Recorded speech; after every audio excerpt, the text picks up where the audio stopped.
좋은 찬송 감사합니다. 오늘 말씀은 거하게 하라는 제목으로 말씀을 나누도록 하겠습니다. 요한일서는 기원 후 100여 년쯤, 100년쯤 되는 시대에 사도 요한께서 이끄셨던 에베소 인근의 많은 작고 큰 그런 가정교회들의 무리들을 일컫는 요한 공동체입니다. 이 공동체는 역사적으로 예수 그리스도의 복음이 이 처음으로는 히브리 사상과 충돌하고 그렇게 해서 율법과 의의 문제로 사도 바울이 고민을 하게 되었습니다. 그것이 이제 소아시아 반도로 흘러가서 당시의 고대 그리스 철학과 영지주의와 충돌하면서 이러한 새로운 국면을 전개하게 된 것입니다. 예수님의 복음은 히브라이즘, 유대주의와 그리고 그리스 철학과도 맞지 않고 독특하고도 그리고 이 세상의 모든 것을 초월하시는 하나님의 경륜을 담고 있는 사상체계이기 때문에 어떠한 그릇에도 담겨줄 수가 없는 것입니다. 그러므로 이런 것들을 당시의 그리스 철학에서 나름대로 수용하고 여기서 새로운 형태의 그런 가르침을 끄집어내었을 때 그때 요한 공동체에서는 이것을 거절하고 거부하면서 많은 사람들이 분리되어 나가는 그러한 그 형상으로 전개가 되었습니다. 오늘 우리 말씀 가운데 마지막 때라고 하는 이런 말씀이 몇 번 등장합니다. 여기 18절에 보면은 지금은 마지막 때라 이렇게 말씀하고 있습니다. 이 말씀은 우리가 흔히 생각하는 시간 개념의 마지막 모멘트라고 하는 그러한 뜻을 가지고 있는 단어가 아니라는 점에 먼저 유념을 해야 되겠습니다. 이것은 마지막 때라고 하는 일종의 긴 기간을 얘기하고 있고 이것은 바로 예언서에 예언되어 있는 바로 그리스도가 오셔서 다스리시는 종말의 때를 지칭하고 있는 것입니다. 그런데 유대 예언 문학에서는 이것을 그리스도의 그 도래로 보지 않고 하나님의 임재로 보기 때문에 신합 이 그리스도가 오셔서 우리에게 주신 이 신학 체계로 볼 때에는 조금 다른 양상으로 변화가 되는 것입니다. 곧 하나님의 나라가 이 땅에 오기 전에 예수 그리스도의 나라가 먼저 와서 그래서 하나님의 나라를 이루어 나가는 그러한 역사 전개가 이루어지게 된다는 것을 계시해 주셨던 것입니다. 이러한 그 신구약의 시각 차이가 분명히 존재하고 있고 이것 때문에 유대교와 기독교가 갈라져 있다는 사실 우리가 유념한다면 이 마지막 때 그것은 바로 그리스도가 오셨고 그분이 이 세상을 통치하심으로 인하여 종말론적인 그런 예언이 이루어지는 시대 이렇게 우리가 봐야 되겠습니다.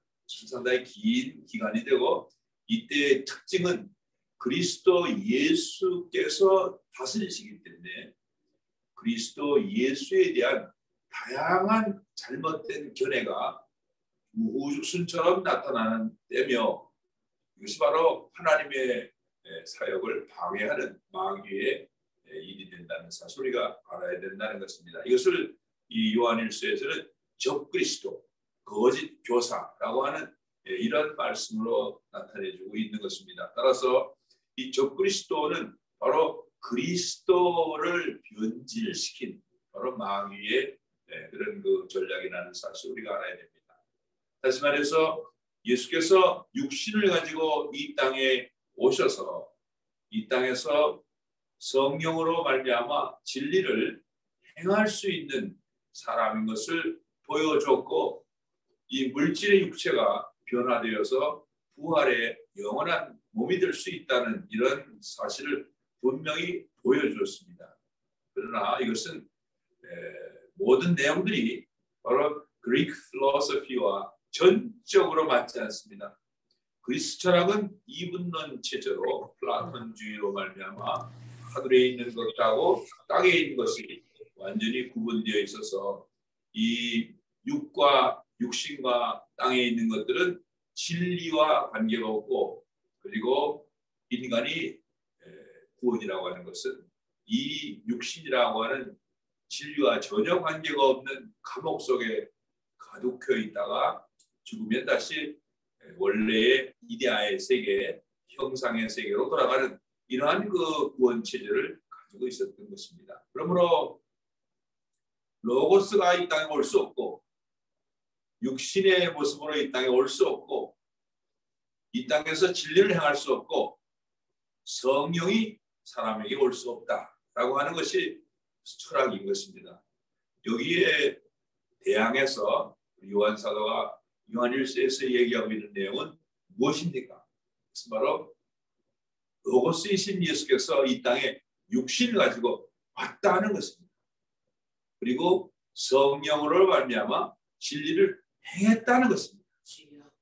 그리고 죽음을 승리해서 육신을 변화시켜서 영구히 육신의 속성을 가지고 있지 않은 그러한 부활의 몸으로 들어갔다는 것입니다. 이것은 그리스 철학에서는 상상조차 할 수 없는, 그래서 이것을 변질시킬 수밖에 없는 이러한 한계성을 보여주고 있는 것입니다. 여러분, 이 종말이라는 것이 무엇인지를 확실히 알겠죠? Last hour, 이것은 바로 적그리스도가 등장하는 때인 것이고, 이것은 그리스도가 통치하는 때이고, 바로 이 마지막 종말론의 시대, 종말의 시대에 생명 활동의 주관자는 누구냐? 바로 그리스도 이름으로 오시는 성령이 되는 것입니다. 그래서 여러분, 이 시대가 요구하고 있는 것은 분명히 그리스도의 말씀을, 성령을 따라서 행할 수 있는 성도가 되는 것입니다. 할렐루야. 바로 이 점에서 여러분 분명히 신앙의 목표가 확실시 되어야 되겠습니다. 요한일서에는 여러 가지 단어들이 나름대로의 독특한 그런 그 의미를 가지고 있습니다. 이것은 그렇게밖에 할 수가 없겠죠. 왜냐하면 이미 이 세상에 있는 헤브라이즘과 그리크 필로소피는 워낙에 이런 단어들에 대해서 전혀 다른 양상의 개념들을 가지고 있기 때문인 것입니다. 그래서 우리가 여기서도 몇 개의 개념들을 정립할 필요가 있습니다.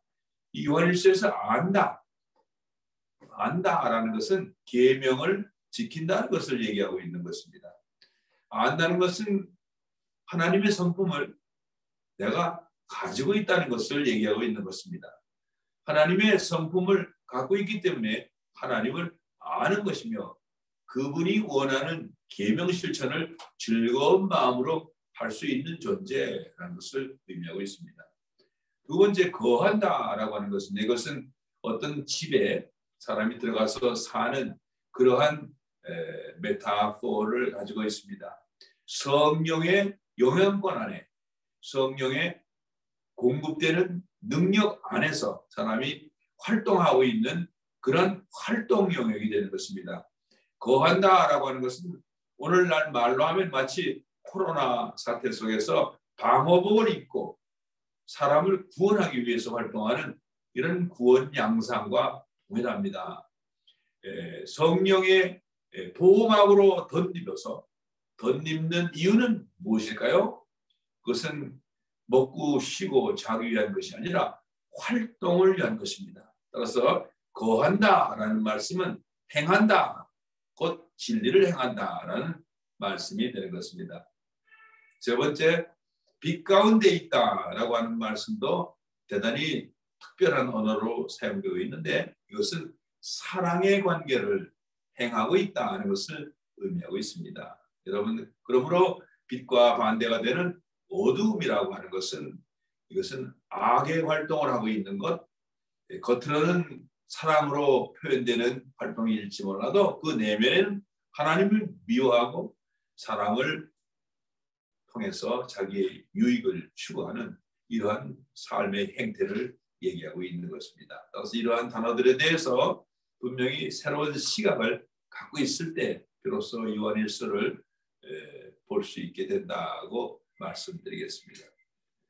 여기서 오늘 말씀하고 있는 얘기는 성령께서 우리에게 오셔서 우리 안에 내주하시고, 그리고 그분은 그와 동시에 여러 가지 많은 성품도 주시고 능력도 주시고 지식도 주시고 그리고 사명도 주십니다. 이래서 성령과 또 성령이 주시는 여러 가지 능력과 기능과 구별해서 얘기를 해야 되는데, 이 성령과 성령이 주시는 능력과 그런 성품들을 구별해서 이것을 기름 부음이라고 얘기하고 있습니다. anointing이라고 얘기하고 있습니다. 원래 기름 부음이라는 것은 구약에서는 특별히 몇몇 특별한 사람들에게만 상징적으로 소의 뿔에다가 올리브유를 담아서 기름을 부었습니다. 이것은 성령을 붓는 의식적인 활동이 되는 것입니다. 어떤 사람이 받았을까요? 첫째는 왕이 받았고, 둘째는 선지자가 받았고, 셋째는 제사장이 받았습니다. 하나님의 일을 감당해야 되기 때문에 이렇게 하나님은 그들에게 특별히 성품을 주고 그리고 능력을 주고 그리고 여러 가지 기능을 줬는데, 그중에서 요한 1서가 구체적으로 강조하고 있는 능력이 바로 지식인 것입니다. 이것은 knowledge입니다. 어떤 knowledge인가요? 지식이라 그러면은 이것은 세상에 있는 모든 학문에서 다루는 지식을 우리가 쉽게 생각할 수 있겠습니다. 예를 들면 천문학이나 지질학이나 기상학이나 경제학, 사회학 이런 것들을 얘기할 수 있겠습니다. 그러나 이런 것을 의미하는 지식이 아니라 이것은 인간 구원에 관한 지식이고 성령님이 우리를 인도하시는 그런 삶의 지식인 것입니다. 따라서 이 지식은 구체적인 어떤 지식의 어떤 체계를 우리에게 주신다는 뜻보다 이것은 인간 구원에 필요한 진실과 거짓, 참과 거짓, 선과 악, 이것을 깨닫고 하나님의 뜻이 무엇이며 세상에서 들어오는 유혹이 무엇이며 하는 것을 분별할 수 있는 분별력이라고 생각하면 좋겠습니다. 여러분, 이것은 대단히 중요한 능력입니다.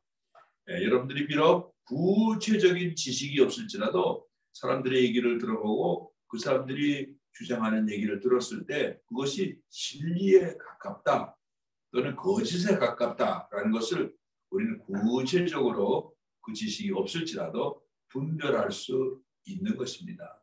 이것이 있을 때 사람은 구원의 길로 갈 수 있다고 요한일서는 말하고 있습니다. 그래서 지식은 discernment, 바로 분별력을 얘기한다고 말씀하면 좋겠습니다. 그러나 여러분, 분별력만으로 되지 않는 부분도 많이 있습니다. 그럴 때는 구체적으로 성령께 구해서 지식의 영이신 진리의 영이신 성령께 이런 구체적인 내용을 공급해 달라고 이렇게 기도하면은 얻을 수가 있겠습니다. 또 이 요한일서에 특별히 중요한 내용 중에 하나가 바로 아버지를 안다라는 그런 표현들이 여러 군데 등장하고 있습니다. 너희는 아버지를 안다. 아버지를 아는 자는 아들을 안다. 이렇게 말씀하고 있습니다. 이 여러분, 아버지를 안다라고 하는 것은 무엇입니까? 이것은 아버지를 알았기 때문에 아버지의 성품이 내 안에 있는 것이죠. 그것은 바로 아버지의 아들이 됐다는 얘기이고, 이것은 바로 구원이 이루어졌다는 것을 얘기하고 있는 것입니다. 아들, sonship, 자녀, 바로 childship, 이것은 아버지를 아는 것으로 표현하고 있는 것입니다. 따라서 여기서 요한일서에서 아버지를 안다라고 하는 것은 문자적인 의미로 의미 없는 그런 그 피상적인 그런 표현이 아닙니다. 이것은 구원 받았다라고 하는 구원의 확신에 대한 문제가 되는 것입니다. 이것을 잘 이해할 필요가 있습니다. 오늘 중요한 것은 거한다라는 말이죠. 거한다는 것은 우리 영어로는 abide라는 말 쓰죠. abide라고 하는 것은 어떤 어디든 뭔가 거처를 정해놓고 사는 것을 얘기하고 있습니다. 거한다는 것은 보통 이 교회를 떠난 이 분리주의자들은 요한복음 14장 17절에 의거해서 이들은 다 요한복음을 잘 알고 있는 사람들이에요. 거기에 의거해서 성령께서 오시면 성령이 그들에게 무엇인가를 알려주시고 무엇인가를 하게 하신다는 그런 하나님 예수님의 말씀이 있습니다. 그는 진리의 영이라 세상은 능히 그를 받지 못하나니 이는 그를 보지도 못하고 알지도 못함이라. 그러나 너희는 그를 아나니 그는 너희와 함께 거하시며 또 너희 속에 계시겠습니다. 이렇게 말씀하고 있습니다. 여러분, 이 요한복음의 14장 이 말씀을 보면 누구나 예수를 믿으면 바로 예수님을 통해서 하나님을 알고 그리고 예수님이 내 안에 거하시고 그리고 내 안에 영원히 계시는 이러한 사실을 믿게 되는 것입니다. 바로 이것이 분리주의자들이 주장하는 것이에요. 분리주의자들은 행위가 없고 진정한 신앙의 활동이 없을지라도 이들은 이미 구원받고 성령이 그 안에 거하시고 하나님을 아는 사람이라고 확신을 하고 있는 것입니다. 그러나 이 사도 요한은 요한일서에서 그것은 잘못된 이해라고 말하고 있으며 요한복음에서 말하고 있는 이 내용들은 사실 이렇게 주석해야 된다고 새로운 해석을 내보이고 있는 것입니다.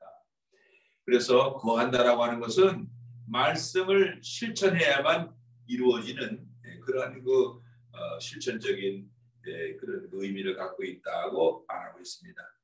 자, 그래서 여기 요한일서 2장 6절의 말씀을 제가 한번 보면 그 안에 산다고 하는 자는 그가 행하시는 대로 자기도 행할지니라. He ought 뭡니까? Work as he works. 이렇게 되어 있어요. 꼭 그렇게 해야 된다는 것입니다. 이렇게 할 때 비로소 성령께서 그와 함께 하시고 여러분들이 성령 안에 거하게 된다라는 말을 할 수 있다는 것입니다.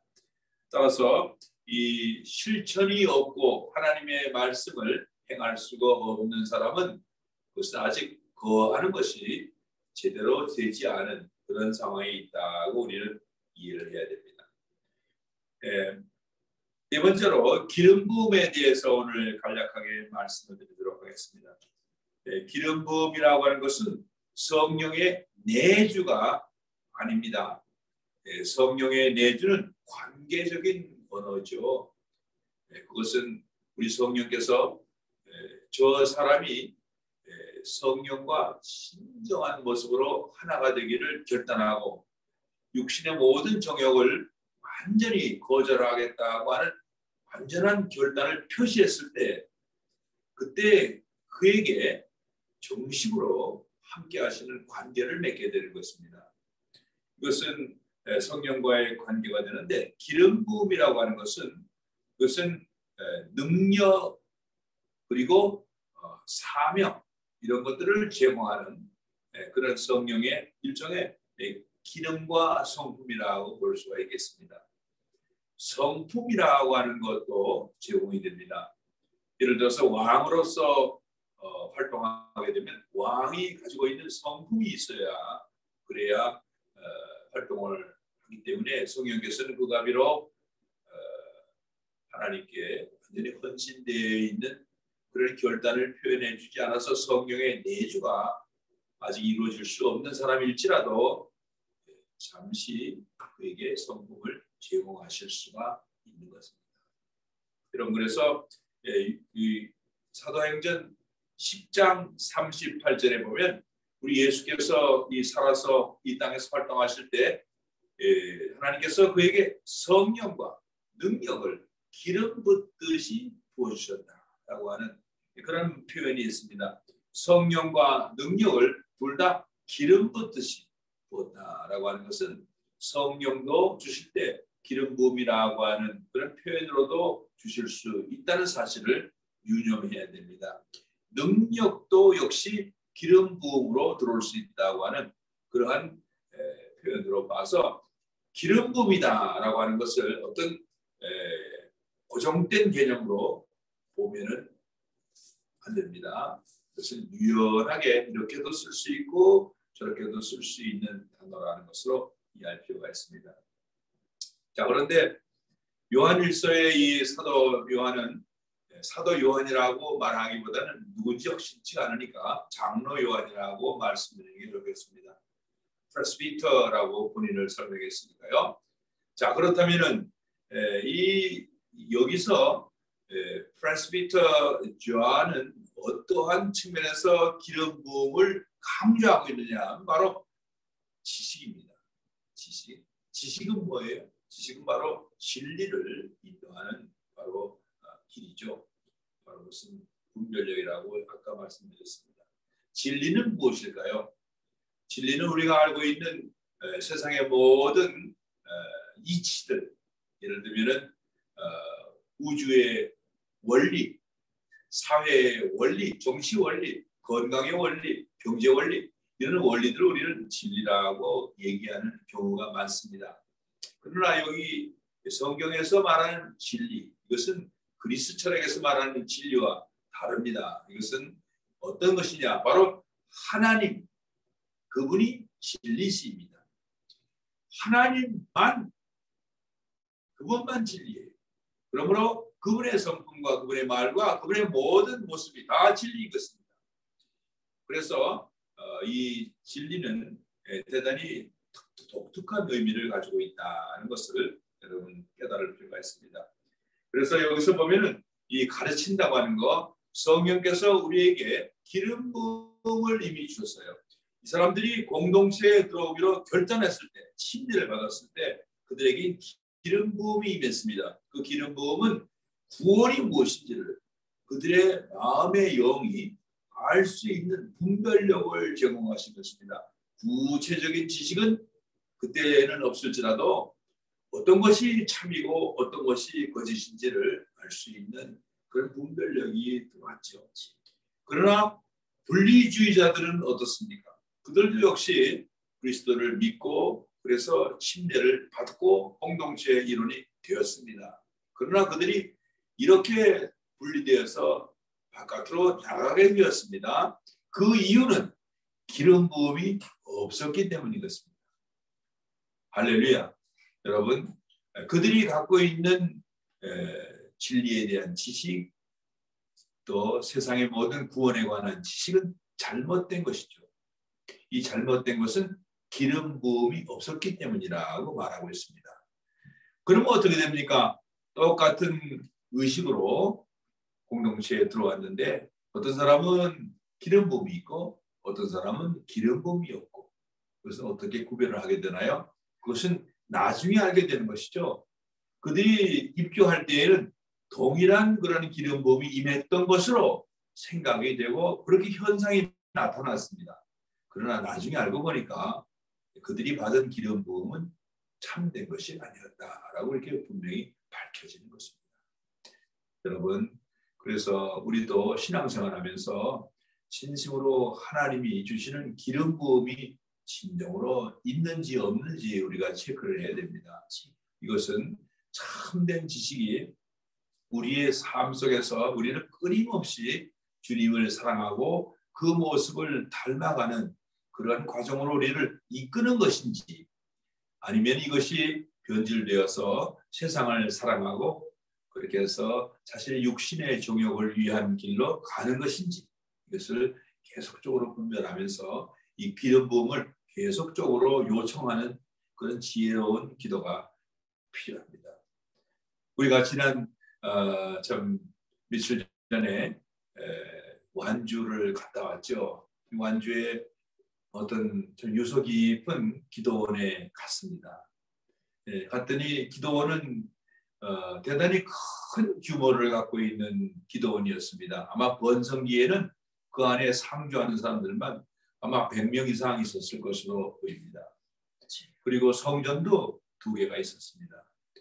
그러나 우리가 가서 이곳저곳을 둘러보는 동안에 아무도 만날 수 없었고 그리고 아무도 그 안에는 없었습니다. 그야말로 이 기도원은 인정이 끊어진 그런 기도원이 되어버렸습니다. 저는 그래서 이 기도원에 앉아서 한참 동안 묵상하면서 생각하면서 지난 110년 동안 이 나라 이 민족을 위해서 하나님이 역사하신 이 복음의 이 역사의 흐름을 기억하면서 참 하나님께서 이 시대에 2022년 이 시대부터 이 4차 산업혁명이 진행되는 이 시대에 과연 어떤 양상의 복음을 주님께서 운행하고 있는 것인가 하는 데 대해서 깊은 우리가 생각을 해보게 되었습니다. 1910년 한일합방 이후에 이 민족은 60년 동안 참으로 어려운 가난과 핍박과 그리고 고통 속에서 살았습니다. 그리고 1970년대에 들어와서 국민소득이 향상이 되면서 점점 근대화되고 우리나라가 좀 더 개발도상국가에서 중위권에서 OECD국으로 진입해 들어가는 그러한 시대가 되었습니다. 그리고 이제 2000년도에 들어오면서 저 기도원은 폐쇄가 됐고 여기저기 많은 기도원들이 이 나라에서 없어졌습니다. 그러면서 2020년도부터 우리는 본격적으로 소비사회 속으로 들어가서 그동안에 우리 선조들과 많은 신앙인들이 구해왔던 우리 건강과 인생의 번영과 축복이 완벽하게 이루어졌습니다. 이제 국민소득 3만 불에서 4만 불로 진입해가는 이 시대에 그 어떤 세계의 강국보다도 번영된 나라가 된 것입니다. 어떤 면에서 지난 100년 동안 우리의 신앙의 선배들이 간구해왔고 눈물을 흘렸던 그 기도 제목들은 다 이루어진 셈입니다. 여러분. 근데 이게 어찌된 일입니까? 그럼에도 불구하고 우리 신앙이 자라나야 될 텐데 이 신앙은 이제 완전히 계단 단계를 건너가는 것처럼 아주 완전히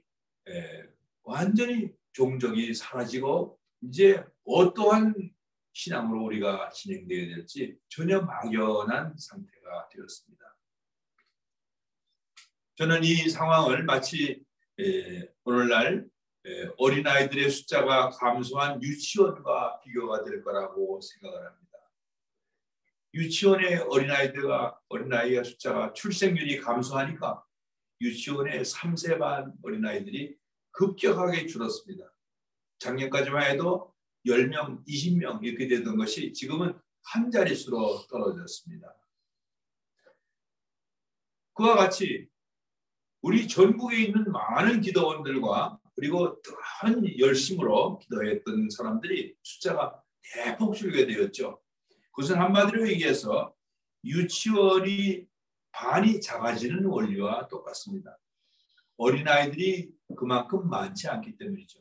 우리나라의 인구가 많이 출생함에도 불구하고 예수 그리스도를 받아들이는 인구는 점차적으로 줄기 때문이고 또 한 가지 그들이 가지고 있는 삶의 어려움이라고 하는 것이 옛날과 비교하지 못할 정도로 많이 좋아졌기 때문인 것입니다. 그러므로 옛날과 같이 기도원에 와서 울며 부르짖고 가난과 고통과 질병을 향해서 싸워야만 되는 그런 사람들의 숫자가 대폭 준 것입니다. 그래서 더 이상 그 기도원은 운영될 수가 없는 것입니다. 그래서 문을 닫게 된 것이고요. 여러분 여기까지만 말씀드리면 이제 우리는 더 할 말이 없죠. 그러나 이제 우리는 해야 될 일이 남았습니다. 그것은 뭡니까? 이 나라에는 아직도 800만이라고 하는 대단히 큰 숫자의 성도들이 있습니다. 이 800만의 숫자들은 이 요한일서의 입장에서 보면 모두 다 어린아이들입니다. 이들은 하나님의 말씀을 실천하지 못하고 성령의 내주를 추구하지 않는 그런 성도들인 것입니다. 이들은 진정으로 하나님의 자녀임에는 틀림없으나 하나님의 말씀을 실천하여 내면의 성숙을 이룰 수 없는 이러한 사람들인 것입니다. 따라서 이 시대의 교육의 포커스가 다른 방향으로 맺어질 수밖에 없습니다.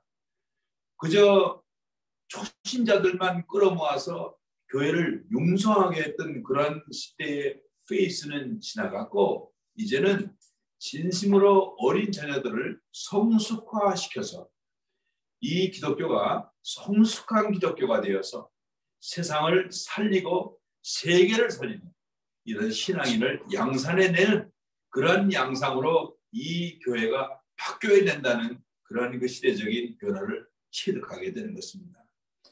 여러분, 그래서 이제는 철이 들어야 되겠고, 사람들을 훈련시켜서 말씀을 실천하게 하고 법을 지킬 수 있는 사람이 되어야 됩니다. 그래서 성장을 시켜야 되는 것입니다. 이것은 우리 요한일서에 보면은 죄와 마귀와 흉악한 자를 이겨서 성령으로 무장되는 그러한 사람으로의 변화를 의미하고 있는 것입니다. 그러므로 오늘 말씀의 제목이 말씀하는 것과 같이 성령께서 우리 안에 거하게 하셔야 됩니다. 그것은 바로 우리가 하나님의 말씀을, 우리가 하나님을 사랑한다면 바로 우리 하나님의 말씀을 실천할 수 있는 사람이 되어야 되는 것입니다. 지난 110년 동안의 긴 우리나라의 기독교 역사를 놓고 볼 때 지난 60, 70년간의 기간을 우리는 어떻게 우리가 평가할 수 있을까요? 그것은 하나님을 사랑하지만, 그러나 하나님을 사랑하는 것보다 우리는 더욱더 우리의 생활의 필요가 급했던 시대였습니다. 이것이 더 필요했던 것이었던 것입니다. 그러므로 하나님의 사랑은 뒷전으로 물러나고 세상의 필요와 생활의 필요에 매여서 기도 생활했던 것이 사실입니다. 그러나 이제는 이런 모든 것이 이제 이루어졌습니다. 이제야말로 진심으로 하나님을 사랑할 때인 것입니다.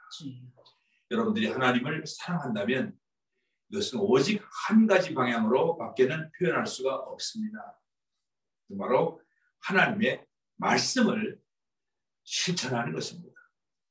여러분들이 하나님을 사랑한다면 그 하나님의 성품을 반영하는 그 말씀을 우리 마음속에 이루기 위하여 우리도 그 하나님의 계명대로 이웃을 사랑하고 형제를 사랑하며 하나님의 말씀을 실천하며 성령을 내 안에 모셔드리는 그러한 신앙인으로서 변화되어야 될 것입니다. 여러분, 이제 이 땅에는 새로운 정당이 세워지고 정치 정국이 세워지고 이 정부가 새롭게 바뀔 것입니다. 이 정부에게 기대하면서 앞으로 이 정부가 5년 동안에 훌륭한 정치를 통해서 이 나라 이 민족이 다시 한번 이 세계에 빛을 발하는 시기가 되기를 진심으로 기원합니다.